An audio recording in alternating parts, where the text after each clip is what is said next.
If you're like me, you're still mourning the loss of Charlie Kirk. Here to help us through our grief is Lucas Miles. He's the director of Turning Point Faith and a close confidant and a colleague of the late Charlie Kirk. Lucas, welcome to The Truth. And again, our condolences and deepest sympathies.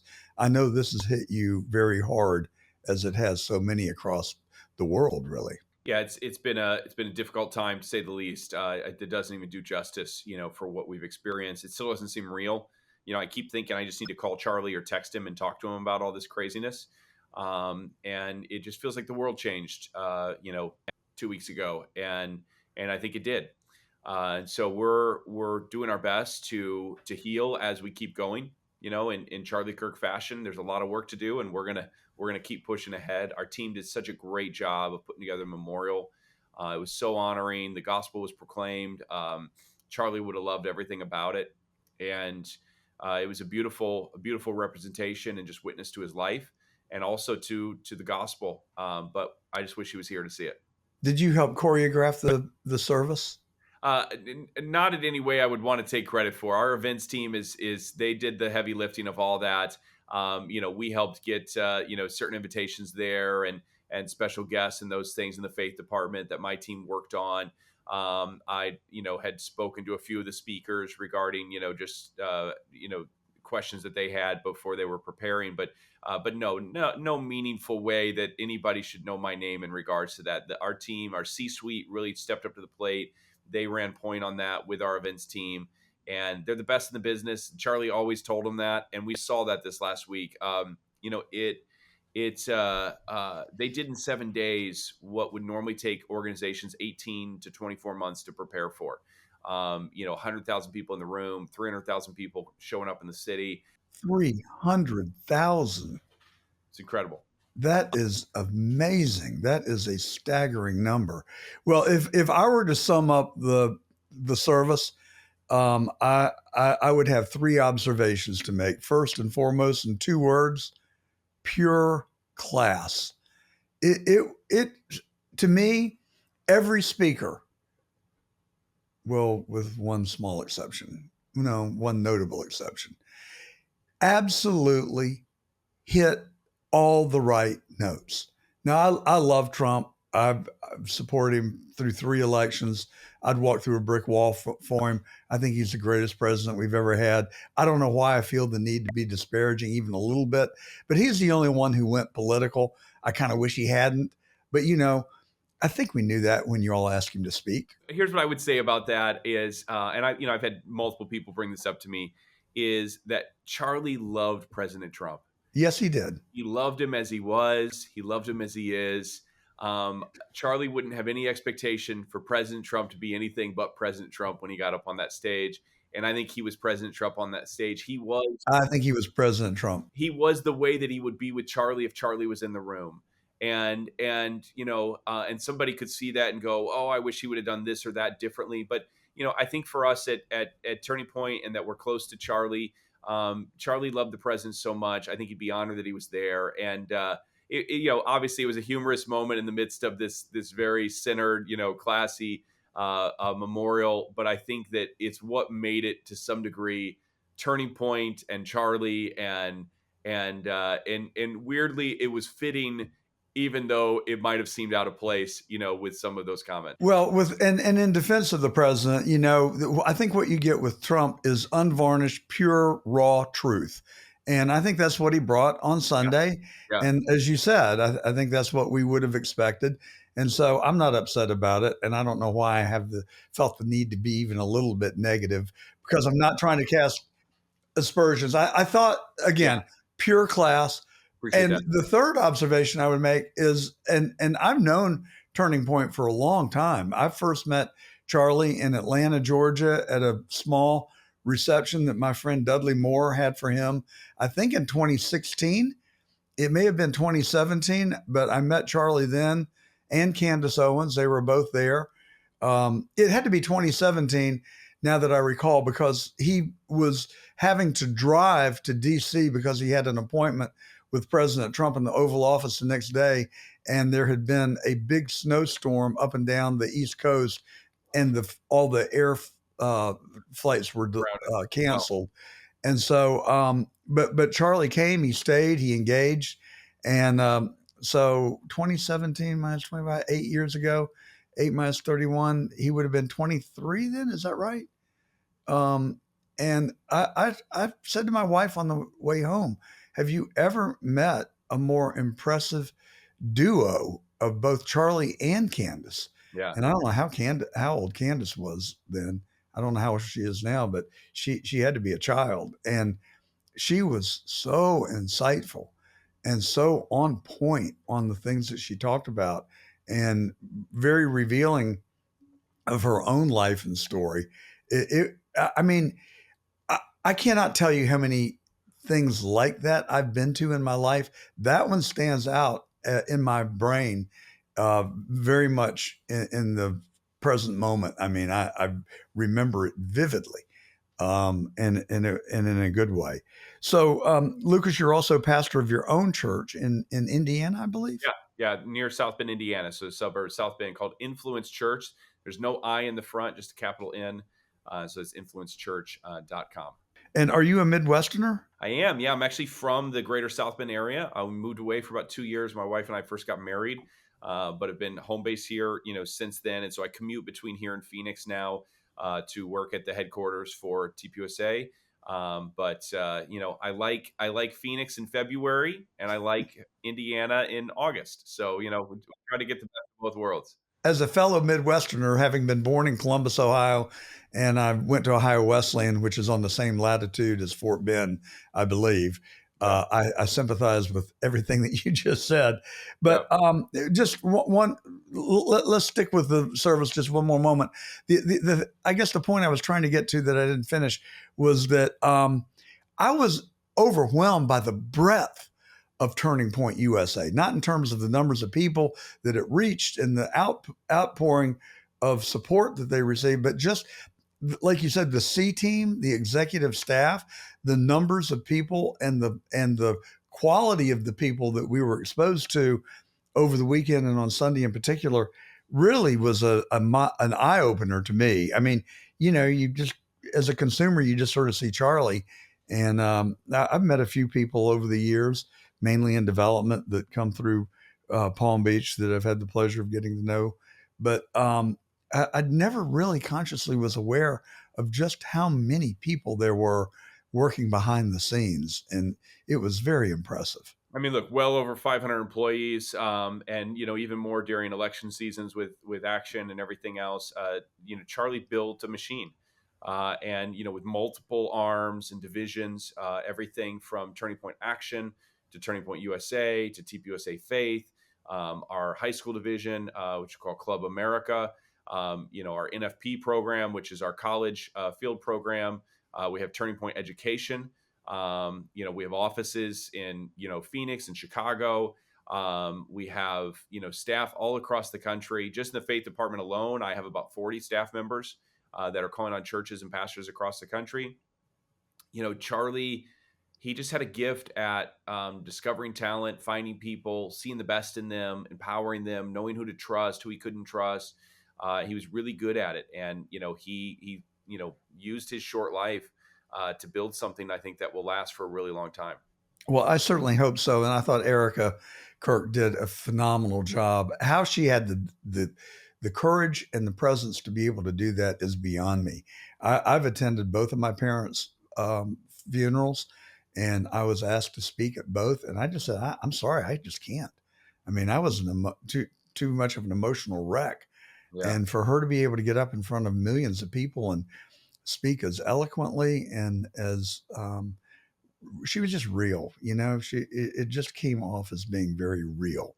There's a grace on her life, without a doubt. The resolve that she has, the poise, the just the words. She's there's a reason she was married to Charlie Kirk. She's brilliant as well, and they were just they were a great duo. And I think that I've heard people say, what's Turning Point USA going to do now that they don't have Charlie? And what I would say is, we're not without Charlie. His DNA and his vision has been imprinted all over this organization. It's also held, dearly within Erica's heart. She is the right choice to lead, moving forward. She's going to do a great job as CEO.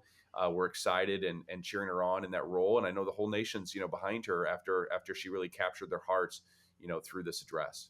I've said on this program that I think that Charlie's assassination will go down in history as one of those events that you will remember where you were when you found out that Charlie Kirk had been assassinated. I know exactly where I was. How about yourself, Lucas? Where were you?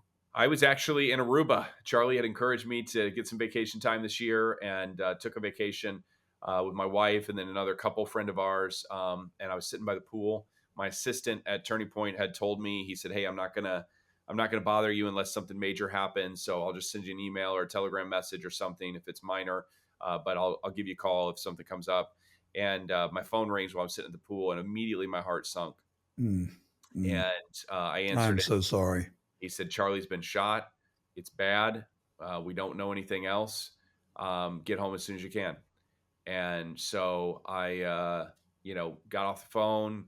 My wife was upstairs, went up and connected with her and told her what happened. Obviously we're turning on all the news and watching our phones for further updates, started praying. And then immediately, excuse me, started working on uh, tickets home. We got the first flight out that we could, and got to Phoenix as soon as we could, just to be there with the staff. Well, it's hard for me to imagine what went through your mind and how you and all the people that were associated with Charlie and close to him, the impact that it must have had is not describable in words. So, what do you think? There are a lot of rumors circulating. I have been a student of JFK's assassination for 65 years. I was home from school with the flu the day that he was murdered in Dallas. As a 10-year-old, it had a tremendous impact on me then, and it has stuck with me throughout my life. And it has caused me to dig very deeply into his assassinations. Roger Stone, I think, has written the most compelling book, one of the most compelling books on the men who killed Kennedy, the case against LBJ. Everything in the book resonates with me. It all ties. And he went on um, uh, television in a podcast yesterday and said he sees a lot of similarities between Dealey Plaza and the assassination venue that Charlie was taken down in. Do you have any thoughts or insights? Look, I think that, I'm probably less excited in this category. Andrew Colvette, who is our director of comms and a dear friend, and was a dear friend of Charlie's. He was on Alex Clark's Cultural Apothecary, show here that just came out. And, he spoke to some of these things a little bit. I think that, us within Turning Point, we have a very high degree of confidence that Bongino and Cash are doing their jobs, that they've gotten the right guy, that there's going to be a fair trial, but that we pray that justice is done. I think that what we are, seeing of all these different conspiracy theories that are popping up online, for me personally, I know the people that are on the ground. I know the people that were 5 feet and 10 feet from Charlie. I've talked to them. I've spent time with them. I've hugged them. I know their hearts. I know how much they cared about the man. There's just no there, when you start looking at this. And so I think that, what took Charlie's life is what I wrote about in my book, Pagan Threat. And Charlie understood the threats in this nation better than anybody. There's been an indoctrination of our young people.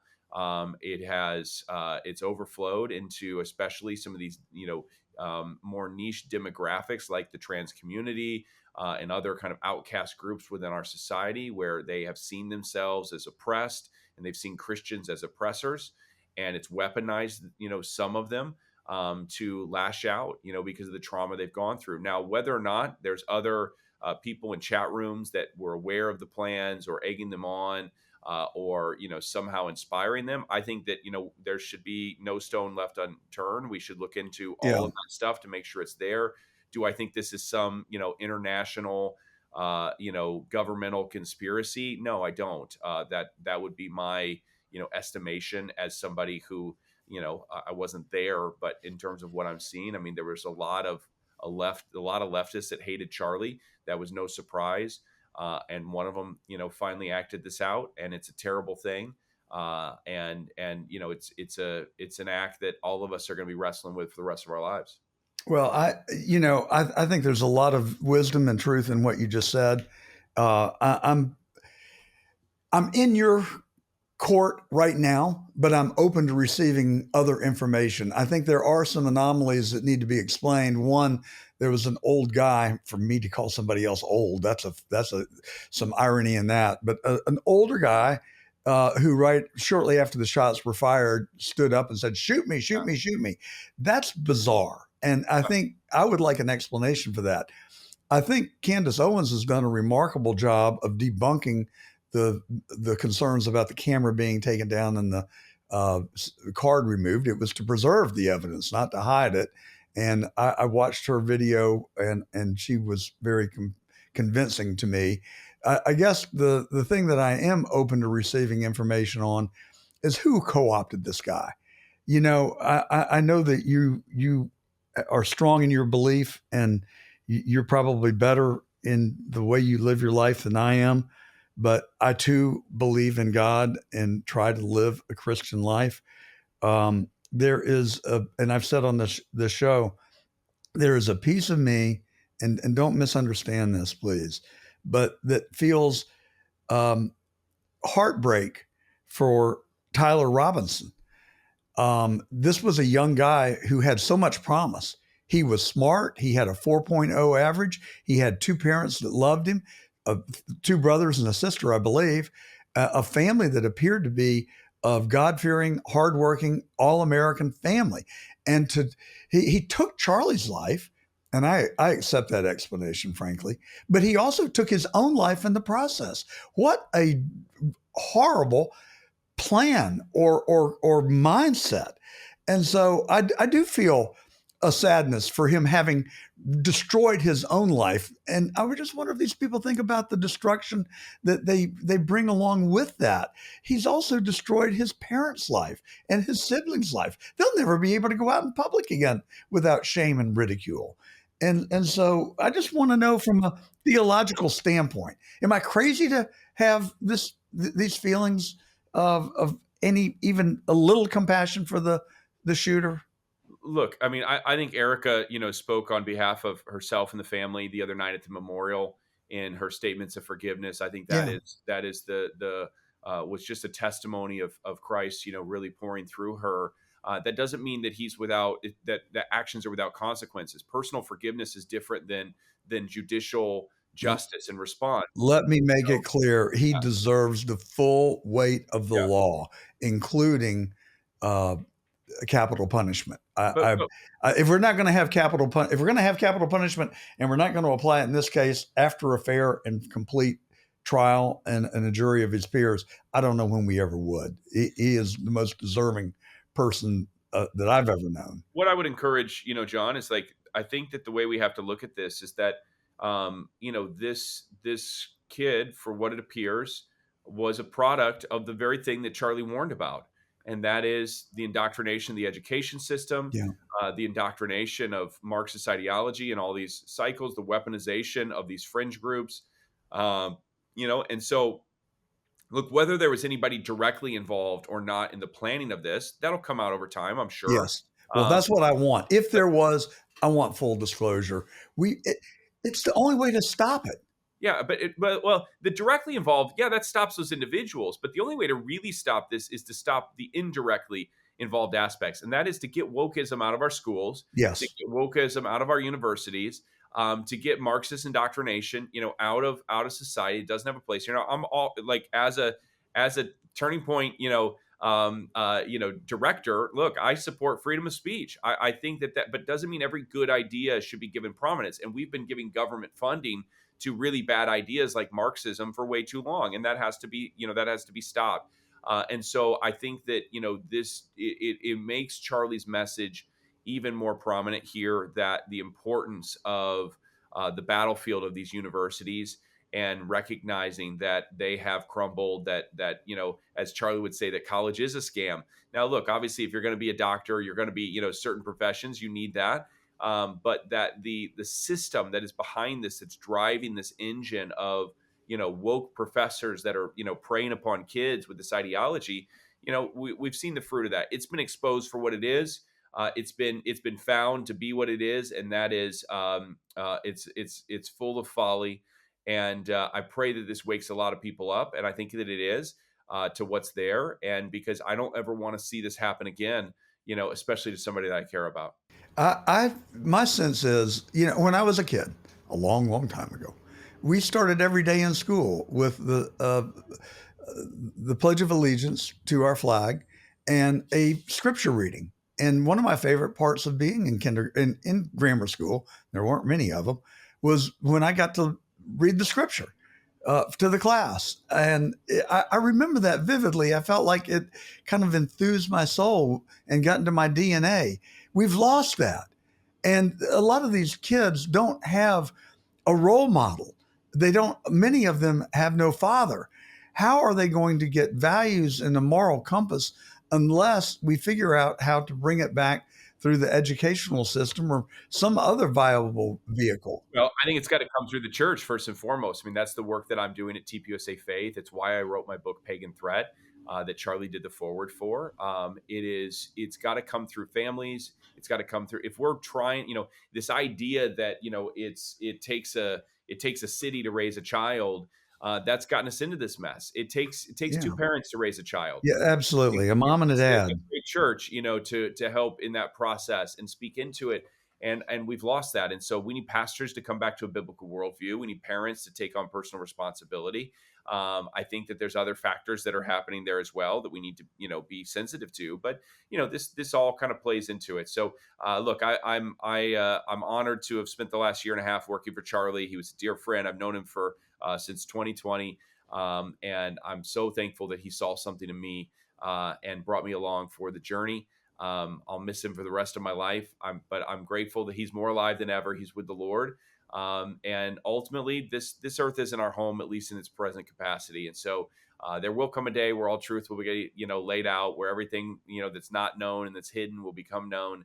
I look forward to that day. But most of all, right now, I look forward to seeing my friend. Well, this is the fastest 22 minutes I've spent in a long time. And I know we've only got 2 more minutes left. I want you to tell us about Pagan Threat, the book that you own or wrote, and tell us what it's about, where to get it, and how's the book doing? So the book is doing fabulous. It's really exploded. I mean, I have Charlie to thank for that in many ways. I've written bestsellers before, but this one has had just so much interest because of Charlie's involvement with it. I'm sure as writing the forward, Charlie, when you go back and read what he wrote, and he wrote this, not long before he died. It's eerie a little bit. It seems like a prognostication, a declaration on the culture that we're in and what's necessary to stand during these perilous times. And so I encourage everybody to get a copy of this. I have a roadmap on how do we work our way out of it, a 7-step plan for the church, for Christians, for conservatives, for parents, grandparents to be able to go through. But there is an attempt to push aside a Christian worldview in order to bring in a Marxist indoctrination of this country. We saw it play out 2 weeks ago. I think we've continued to see it time and time again in a lot of the news stories that are popping up. And so I encourage people to go out and get a copy of Pagan Threat. You can get it at Barnes & Noble, Amazon, wherever books are sold. But be aware, on Amazon, there are multiple fraudulent versions that have popped up.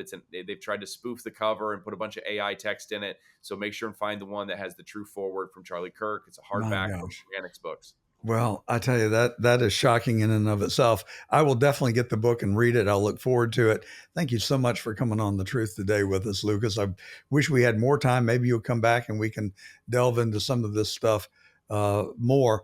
In parting, do you think that to your point and the things you alluded to, it feels to me like our country is being pulled apart. Do you think this Marxist, communist kind of talk track, it doesn't feel organic to me in any sense. It feels like it is being pushed on us in this country and by people. That's why I wonder if Tyler Robinson wasn't co-opted by some group or force that he fell for. I don't know.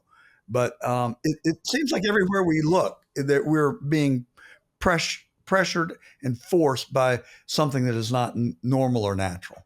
Yeah, I mean, unfortunately, I'm out of time, so I'm not able to kind of give a full answer to that. But I would say, look, we've seen this is all intentional, and I'm not saying the situation with Charlie directly is intentional, other than what we know about it right now. But the breakdown in our society is intentional, and there has been an intentionality to indoctrinating students and children and stealing our seminaries and our churches, with this. So depravity doesn't surprise me. People are fallen, but there's a solution, and it's the cross, and we need to keep pushing into that. So You've thanks, got to John. go, and I'm not interrupting you. I just want to let you off the hook. How old are you, Lucas?